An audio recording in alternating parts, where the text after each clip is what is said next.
All right, guys, I'm really excited for today's guest because I think this topic is very relevant for a lot of farmers and something that you might be struggling with, or someone that you know or are close with might be struggling with. So I'm excited to bring Scott Johnson on the podcast today. So, Scott, thank you so much for joining us. And feel free to introduce yourself. Let us know where you're from, what you do, and how you got here. Absolutely. Yeah. Thanks for having me, Amber. This is really exciting. It isn't always the easiest subject to talk about, but it is one that is very important. But to start things off, a little bit about me. As you said, my name is Scott Johnson. I am the district sales manager here in Wisconsin for Farmers Mutual Hail Crop Insurance. Some of my background, I grew up on a farm in Southwest Iowa too. Son and brother of a farmer. Both of my grandfathers were farmers as well down in Iowa. So grew up on a farm, mostly just row crop, about 1,000 acres. So for that part of Iowa, it's still a relatively small family farm. But so live just north of Madison in DeForest. Moved up here 5 years ago for this role. Then married to my wife Bridget. We've got a dog, and yeah, that's our little family. What kind of dog? He's a little bit of a mutt. One of my neighbors always says that he's too cute to be a mutt. Yeah, so he's a little 40-pound little sausage with little legs. Mostly Pomeranian, a little bit of Amstaff in him. So yeah, he's cute and rambunctious and keeps us on our toes.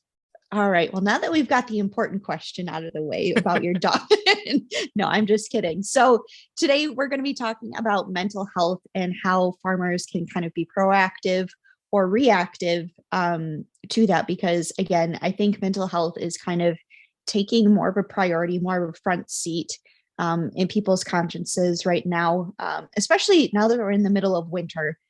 Winter blues are a real thing, and I feel like kind of after or around harvest, for at least me anyway, is kind of when the heaviness kind of starts sinking in a little bit. So before we kind of get into that, how did you kind of get involved with the mental health side of things? You said that you were with Hail Crop Insurance. How does this kind of fit into your role?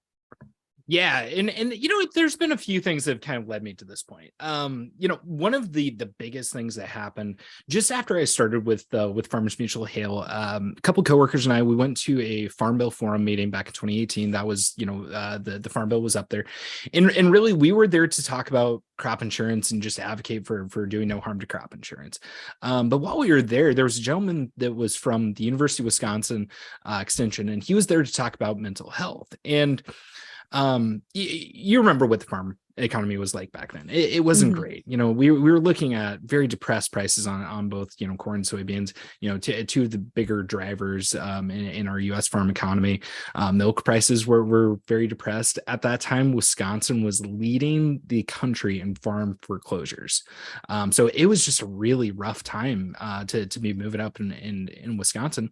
But really, some of the producers started getting up and talking about their own stories and started opening up a little bit about their own mental health. And first off, part of it was just very sad. It was very, you could tell that there was a lot of desperation in that room, but it was also very inspiring because suddenly they had a forum to start talking and opening up about their own mental health journey. And it was amazing how comfortable people got very, very quickly talking about that conversation.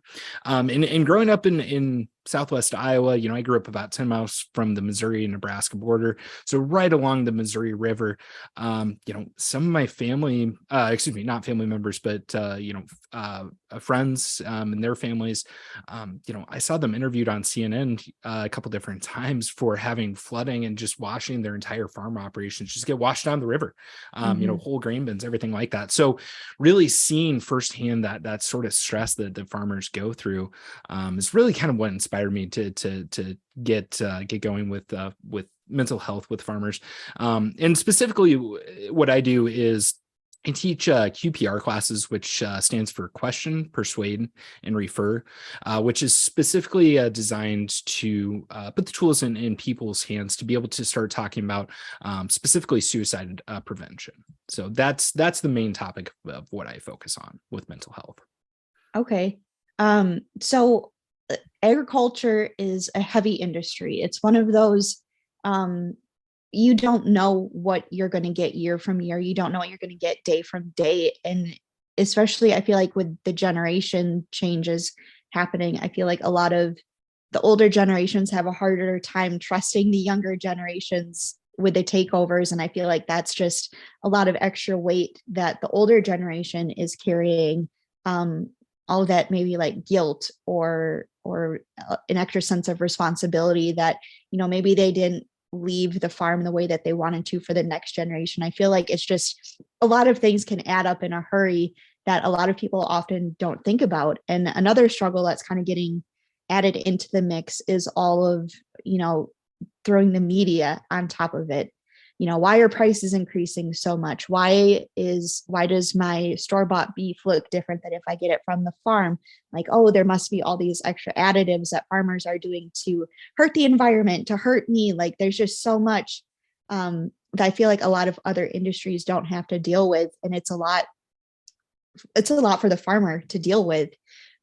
So kind of with those trends, have you noticed anything with the change throughout the years? Have you noticed more of an increase with these new negative trends on the rise? Yeah, I don't know as if there's been any major changes in the overall statistics, as much as there is just a better sense of awareness that this is actually a topic. Actually, an article that was published here about a year ago was looking at mental health back in the for farmers back in the 80s, and during from 1980 to the end of the 80s, there were over 900 farmers that committed suicide. Wow. And from 2014 to 2018, so another very rough time in Mhm. farm economy, 450 farmers committed suicide. And we can also assume that number is higher because that's not a statistic that every state tracks. So really, it's always been there. I think it's just there's a lot more resources and there's a lot more comfort level in talking about it. I actually just read an article not too long ago that was published in Farm Futures, and the author was talking about previous generations having the C word and being very uncomfortable talking about cancer. And he refers to mental health and suicide awareness as our generation's C word, that this is the new conversation that we are starting to get better at and more comfortable of talking about, and realizing that it's not just a one-off thing. This is a real epidemic in our country. That's that's a lot. That's a lot that shouldn't be there in the first place.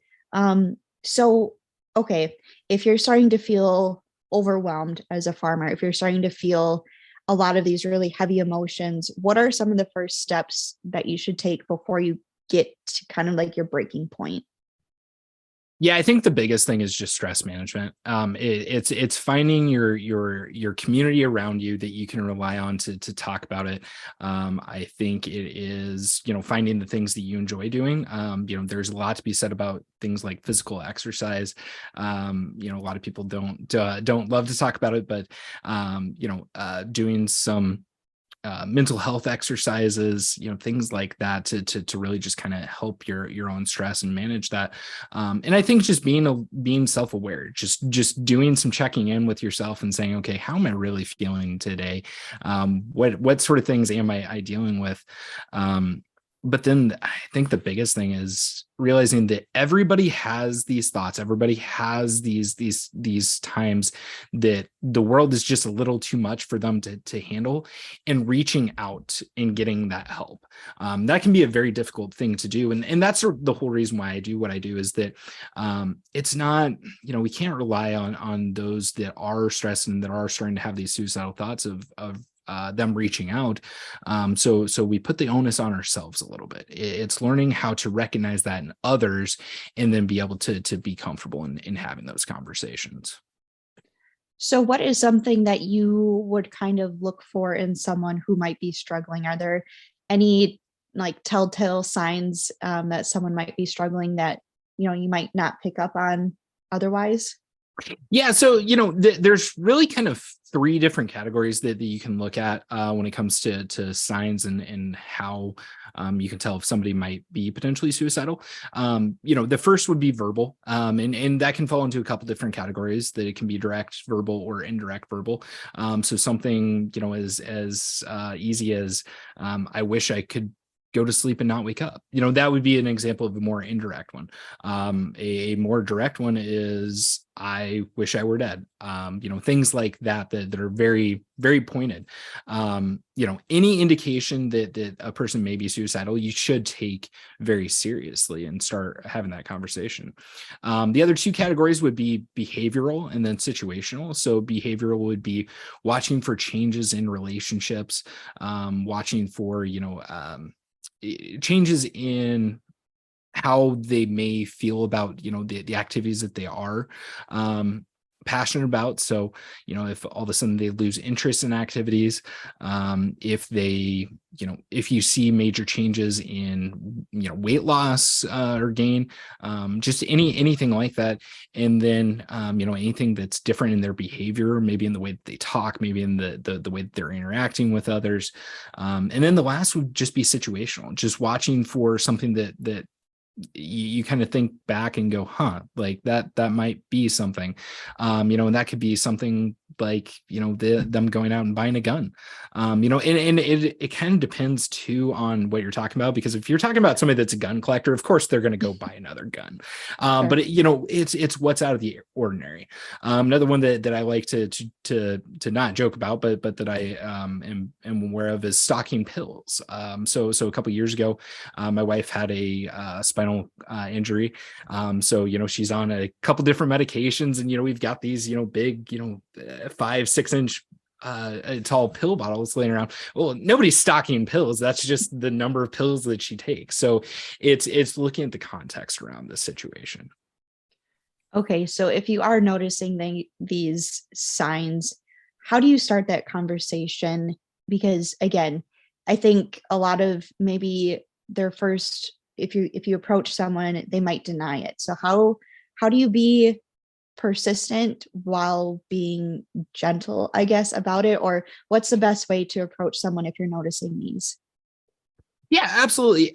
And first off, there's really no wrong way of asking. That's the first thing. The fact that you're able to comfortably have the word suicide come out of your mouth is a great thing. So I guess jumping off topic for just a second, if I can, Amber, one thing that I do want to point out with QPR, and specifically with the class that I teach, is that it is a message of hope. So we can think of suicide as a journey. So it starts with an idea, and then it turns into a plan, and then it turns into an action. So those are kind of the three steps to really anything, but with suicide, that's the progression. With QPR, the idea is to get in between the ideation phase and the action phase, whether that be in the ideation or in the plan, and to interrupt that process. So, get to them before they get to the point that they are going to take an action. So that's where it really is a message of hope that suicide is very preventable. We can't prevent every suicide, but certainly by having the conversation a little bit more often and being a little bit more comfortable with it, we can certainly save lives in a very real way. I think one of the biggest things I've learned is just being able to give space to the person that you're talking to open up about it. And you can ask some leading questions of, it seems like you've been feeling kind of depressed here lately. Have you been having any thoughts of harming yourselves? Just basic small lead-ins like that. The one thing that I would very much caution is how you ask the question, and not leading them to an answer that you want, right? It's you're not thinking of suicide, are you? Well, by asking it that way, you've already put in their head that you're hoping that the answer is no. And granted, we always hope that the answer is no, but the answer might be yes, and you need to give them the space to be able to say yes and be able to open up and talk about that. But you also brought up the point too of being persistent. if you ask the question once, you probably need to ask it again, but you can't keep, badgering them on about it. A lot of people will not open up the first time. So, ask the question, talk a little bit about how they've been doing, things like that, and then maybe circle back to it as a follow-up if necessary. So once you start that conversation and they say, yes, I'm having these thoughts, what should the next step be for them? Should they reach out to you at QPR? And if so, what is kind of walk me through the process of once they reach out to you, what does the next step look like for them? Yeah. And I guess maybe we haven't really talked about really what QPR is. But so it's a 3-step process. So the first is learning how to ask the suicide question, how to start that conversation. The second is persuading them that they do need to seek help. So that can be the hardest part is, convincing them that, hey, if you have been having suicidal thoughts, you do need to reach out to somebody. And then the final part is refer. And that's the part that you're asking about right now is myself. I'm just the son of a farmer. I'm not a mental health professional at all. I'm a sales guy that travels around Wisconsin and enjoys talking with farmers. That's all I am. I'm a guy with a message. So certainly I'm not qualified to help out that person, but what I can do is I can be prepared with some resources to be able to get them to talk to somebody that is prepared for that. And sometimes that can be, right then. That can be making that referral and helping them make that phone call. So whether that be to the National Suicide and Crisis Hotline, which is just simply 988. You can call, you can text. Also, a little secret about suicide prevention. You do not have to be the one having suicidal thoughts in order to call or text 988. It is for somebody that is having suicidal thoughts, or if you know somebody that is having suicidal thoughts. If you don't know how to ask that question and how to have that conversation or where to find resources, 988 is a great place to call and be able to say, hey, I've got this situation. I need to get some help. And there's a lot of resources out there, specifically in agriculture. A really awesome one that's fairly local here is out of Peosta, Iowa, and it's the Agri-Stress Network. And they've actually got a hotline that you can call and talk to somebody that is specifically there to talk to you about what's going on in your life and what's going on with your farm. Sorry, you may need to cut out this part. But it's people that are specifically there to talk to farmers and to talk to farm families to help them get through the crisis, whether that be suicide or anything else. And that hotline is just 833-897-2474. They also do free QPR classes for farmers and farm families at least once a month. So I would highly recommend going on to their site. It's just agrisafe.org. Okay. And I'll link all those in the show notes below too, so you guys can have easy access to those and see them if you need them. Okay. So that's a lot. Yeah. Earlier you were kind of talking about mental health exercises if you do start to feel stressed or overwhelmed. Do you happen to have any that you recommend just to kind of do maybe on a daily, like I know for me, like journaling is a big one, or just kind of meditating, kind of finding that space before you go to bed or wake up. Do you have any other tips or tricks that you might recommend? Yeah. So it's funny you mentioned meditation. That can be one of the best ones. There's a free app that's out there. Maybe you're aware of it. A lot of your listeners may not be, but it's Headspace is the app. So and you can do the same free meditation, but it's guided meditation that you can go on and it will actually teach you how to meditate. It really starts at the very basics. They actually have a couple Netflix specials about Headspace as well that are also guided meditation. So I would highly recommend that.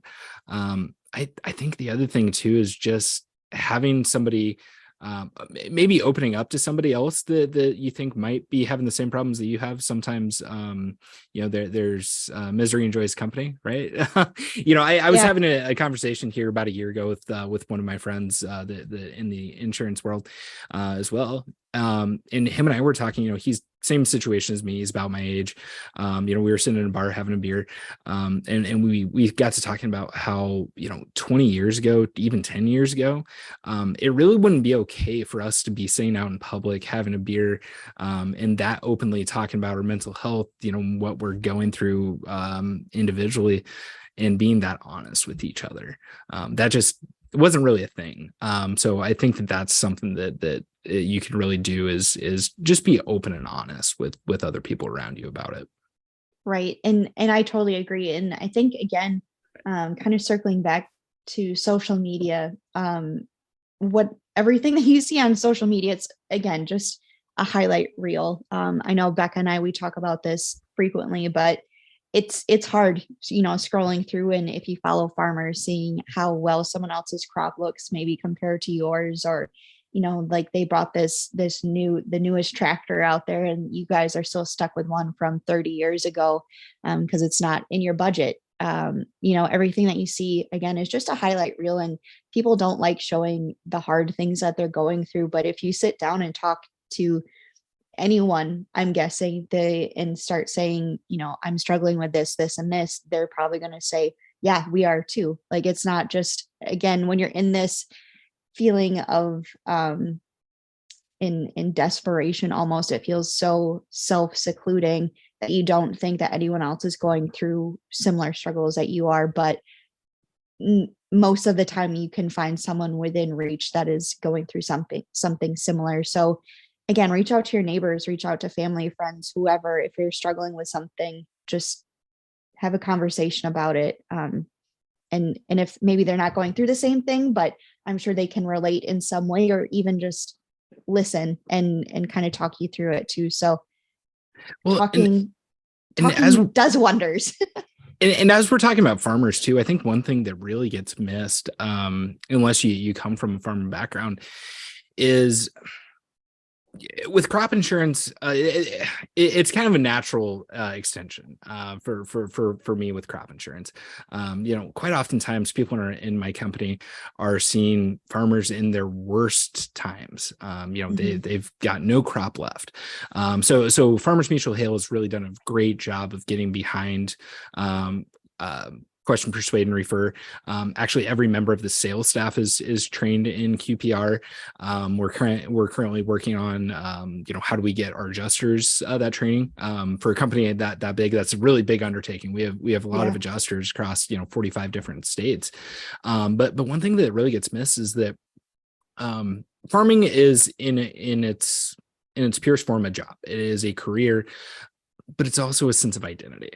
I remember a couple of years ago, I was talking with a friend that they live up in northern Wisconsin. Her and her siblings were bought in on the dairy cattle.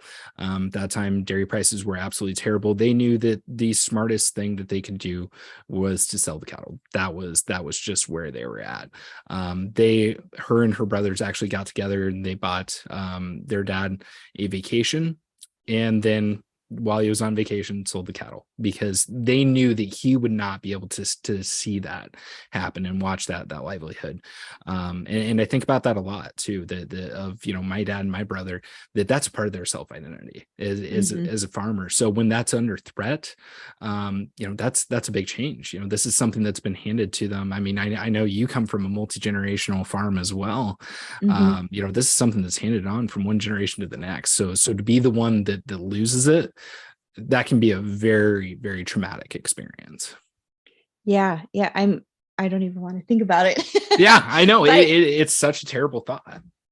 Yeah. But I mean, again, you just kind of have to think what's best for you and for the upcoming generations. And if that means kind of just cutting ties, it's a hard thing to come to terms with, because again, like you said, anytime I introduce myself to someone, I say, hey, I'm Amber and I'm a cranberry grower. Like, it just goes hand in hand. So that's great that you guys are all trained because again, weather controls our livelihood, and if something that's out of our control destroys everything, that it's a blink of an eye and it's gone. So for you guys to come and see farmers at their most vulnerable state, and to offer that help is huge. And I wish more companies did that, because I think a lot more people could benefit from it. So that's that's good on you guys. Like that's I can't say enough good things about that. I Thank you. didn't know that, honestly. That's pretty cool. Yeah, it's it's a relatively new endeavor. We started it. I think I taught the first class for the company back in May of this last year. So, and we've just kept it rolling. My goal outside of professionally, but my goal personally as a QPR instructor is to try to have one free class a month here. From February till October, once things get a little bit busy over the winter, I don't have quite as much time to be able to do them, but that's a personal goal that I have as well. Awesome. Well, I definitely learned a lot from this conversation. Is there anything else that we didn't cover today that you think would be important for farmers or just anyone in general to know? Yeah, and that's the one thing that I do want to highlight too, Amber, is that the focus on this podcast and this conversation is on farmers. Farmers, according to a University of Iowa study, are 3.5 times more likely than the average person to take their own lives. But this isn't just farmers. This is a nationwide problem. Suicide is the 12th leading cause of death in the U.S. More than 45,000 people annually take their own lives in the US. Wow. And for every person that takes their lives, there's 25 attempts that are made. So we went from talking about thousands of people to talking about millions of people. Very strong correlation between suicidal ideation and depression. And clinical depression is diagnosed in 3 million Americans every year. So wow. This is a bigger conversation. One great visual that we can think about is along those rates, that would be like a plane falling out of the sky every single day in the US, right? I know it's a wild thought to think about. And yet, if a plane were literally falling out of the sky, there would be a huge, research and a huge topic around it. It would be on the news all the time, that we'd be having this conversation because something is wrong. But it's taken us this many years in the country to get to the point that we're able to talk about it this openly and this free. So yeah, I would just encourage you to be open about it, have some conversations.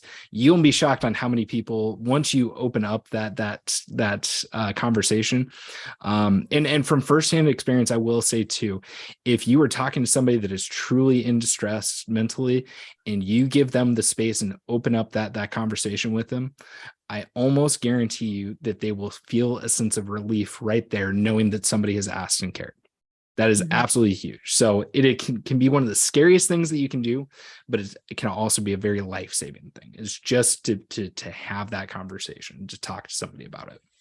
Right. And I always like to think too, it just takes like that one split second of courage and trust in someone, and it just makes the biggest difference in the world once you can find that opportunity to just talk and express all of your feelings that you've been keeping to yourself for so long. So again, check in on each other, check in on yourself, do daily check-ins, how you're feeling, how you wish you were feeling, and check in with others around you too, because they might not be doing that for themselves. So again, if you need any of these resources, I will list them in the show notes below.